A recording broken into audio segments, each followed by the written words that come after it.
Alright, we're going to jump right into this. So you're going to use these 2-finger chord shapes, which are very nice. So you slide your 2-finger into fret 8 on the 6th string, and then you're going to play the 5th string open, and then the 4th string open. And then you're going to add your 3-finger to fret 9 on the 5th string, and you'll do an up strum on the 5th and 6th string, and then you'll play the 6th string twice, and then you'll move your 3rd finger to finger 1 on fret 7 of the 5th string, and you'll do an up strum there, and then play the 6th string once. So when you put that all together, it sounds like this. And that's how this whole operation works. What's up everyone, Dr. Guitar here. In this video I'm doing a tutorial on the song Grief Is Only Love by Steven Wilson Jr. I'll be covering the difficulty, each main section, and at the end I have 3 helpful tips. If this video is helping you out, go ahead and shred that subscribe button. The tuning. Okay, the tuning of this song is wild. I'm going to be honest with you, it's not fun. But it is a very cool tuning. It's tuned to a B flat major 7 chord first inversion, which means the 3rd is in the bass. This is a D on the 6th string, an F on the 5th string, which is really low, a B flat on the 4th string, an F on the 3rd string, an A on the 2nd string, and then a D on the 1st string. Once you've tuned it like this, then you add the capo on fret 3. If anyone wants to have some music theory fun here, the 4th string people are calling an A sharp I've seen out there on the internet. That's wrong. This is a B flat, even though they're the same note. The reason you would spell it that way is because this is a stacked thirds into a B flat major 7 chord. If you use an A sharp, that's not part of the chord, but it's written as B flat. I give the overall difficulty of this song a 4.8 out of 10. If you take a look at the left hand, we have a lot of nice, easy 2-finger shapes, which we love, but you do have to shift around the fretboard a little bit, and then within some of these chords in the intro, you'll have to do a walking melody. But overall, it's really not too bad in the left hand, so for this reason, I give it a 3.5 out of 10. The rhythm of the song is continuous 8th notes throughout the whole thing, 1 and 2 and 3 and 4 and then sometimes he will have a chord that is a measure and a half long, which does feel a little unnatural, like the chord's going to change sooner than you think. So for this reason, I elevate the difficulty a little bit, but it's still okay, so I give it a 4 out of 10. The right hand in this song is the most difficult part because you're going to do a lot of cross-string picking from the 6th to 4th string, and you got to be very accurate and fast with it, so that's pretty difficult to do. And he also uses a lot of feel, where it's not a strict picking pattern. Sometimes he adds in extra notes, and sometimes he adds in extra lower notes, and he's kind of strumming almost, and he doesn't do it in a consistent pattern. So this makes it very difficult to write out, and it makes it very hard to mimic. In the intro, he doubles up on down plucks instead of doing alternate picking, which makes this a lot more difficult. And so for this reason, I give it a 7 out of 10. To determine the difficulty of each song, I have the left hand rhythm and right hand difficulty and round out that average. So you're going to do the exact same thing, but starting on fret 3. So the 6th string, 5th string open, 4th string. Put your 3rd finger down on fret 4. Up strum on 5th and 6th string. 6th string twice. Change your 1st finger to fret 2 of the 5th string. No more 3rd finger. Up strum, 6th string once, like this. And then here we're going to go to fret 4 of the 5th and 4th string. It's just like an E minor chord, but on fret 4. And you'll do the same type of pattern here. 6th string, 5th string, 4th string. And then you're going to do an up strum on the 3rd and 4th string together. And then you'll play the 6th string twice. So you'll add your pinky to fret 6 of the 4th string, keeping that E minor chord shape. You'll do an up strum on the 4th and 5th string, and then play the 6th string once, like this.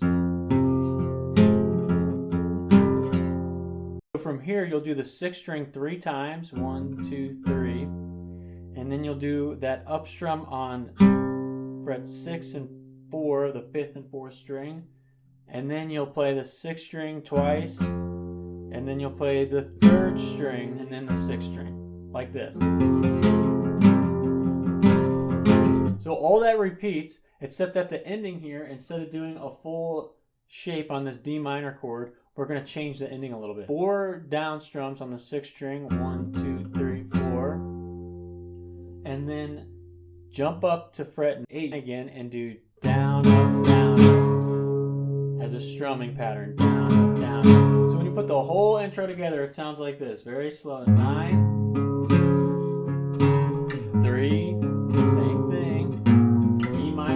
up on 4. Repeat. 3. E minor shape, but not as long. 1 and 2, 9. The verse is a 4-measure phrase, and we're going to go 1 measure at a time. And this is nice because you got a lot of 1-finger chords. So you're going to put your finger on the 3rd fret of the 6th string, any finger you want, and you'll play the 6th string and then the 3rd string open, and you'll go back and forth for a full measure of 8 notes, which is 1 and 2 and 3 and 4 and that's how this is going to work. Then you're going to go up to fret 8 of the 6th string and then do the same thing, 1 and 2 and 3 and 4 and then you're going to go to open. So the 6th string open and the 3rd string open. So this is nice, 1 and 2 and 3 and 4 and. Now here you're going to have to add in an extra 2 beats of the next measure, 1 and 2 and. So a total of 6 beats on the open string, and then you go back up to fret 8 and play that for 2 beats, 1 and 2 and. So when you put that all together, it sounds like this: fret 3, 1, 2 and 3 and 4 and 8 and 2, 3, 4. A measure and a half, 1, 2, 3, 4, 1, 2. Back up to 8. Then those 4 bars repeat, but the ending changes a little bit. So you play the 3rd fret, 8, and then the open strings are only for 1 full measure, 1 and 2 and 3 and 4 and then here we're going to go to a C chord shape. Coincidentally enough, in this tuning, this is a C chord. So you're going to put your 3rd finger on fret 7 of the 5th string, and then your 2 finger on fret 6 of the 4th string, and the pattern will be 5, 4, 5, 3rd string open, and you do 2 of those like this. So when you put it all together, it sounds like this: 2, 3, 4, 8, 2, 3, 4. Open for a measure and a half. 1, 2, 8 and a half measure, back to 3, 4, 8, 3, 4. Only a measure of open strings, C chord. The chorus acts the exact same way as these chords, except you're actually going to start on the B flat this time instead of the F. So you jump up to fret 8 and you do a full measure, 1, 2, 3, 4, and then you go to our F chord, 1, 2, 3, 4, and then here we're going to go to our D minor chord, and then we're going to go to our C chord for measure 1, 2, and 3, and 4, and. So that's how the chorus works. You just repeat that 4-bar phrase 5 times in a row. Now on the 3rd time, he does start strumming a lot, and you're going to do a strumming pattern which is just down, up, down, up.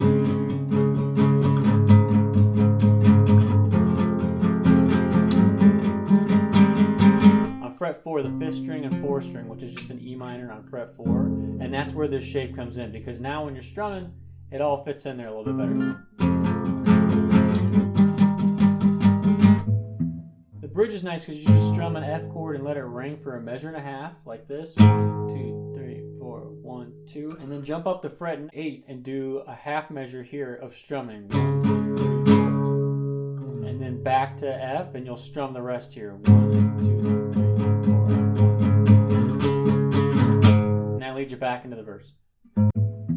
The first tip I have for this song is to practice this without the left hand. So I have the open strings here, and this is the intro. If you can get better at that, it sounds really weird, but if you get better at that, it's going to be a lot easier when you add in the left hand. The second tip I have is to do the inverse of that. So do it without the right hand and just practice these left chord shapes and just moving them and getting them in the right spot at the right time. And a good way to practice this is just hit them down like 5 times in a row, like 1, 2, 3, 4, 5, 1, 2, 3, 4, 5, 1, 2, 3, 4, 5, 1, 2, 3, 4, 5. Then go to the next chord, 1, 2, 3, 4, 5. And you could practice going to the chorus chords as well. And when you get really comfortable at changing these chords, it's going to be a lot easier when you go to add in the right hand. The third tip I have is to practice your scales. Scales help develop your right hand coordination, especially helpful when you're doing stuff like this cross string picking. Doing all your scale practice is going to help that. I have a bunch of scale work on my Patreon. You can go ahead and check that out, and that's going to get you started. Hey, if these videos are helping you, the best thing you can do is go to my Patreon and just support me. Literally, just becoming a member is significantly helping me make these videos. You can have priority requests, and you can also send in your videos, which I will critique and post on the internet. Please like, share, subscribe. Do what you can. It really helps. I appreciate you watching. Thank you.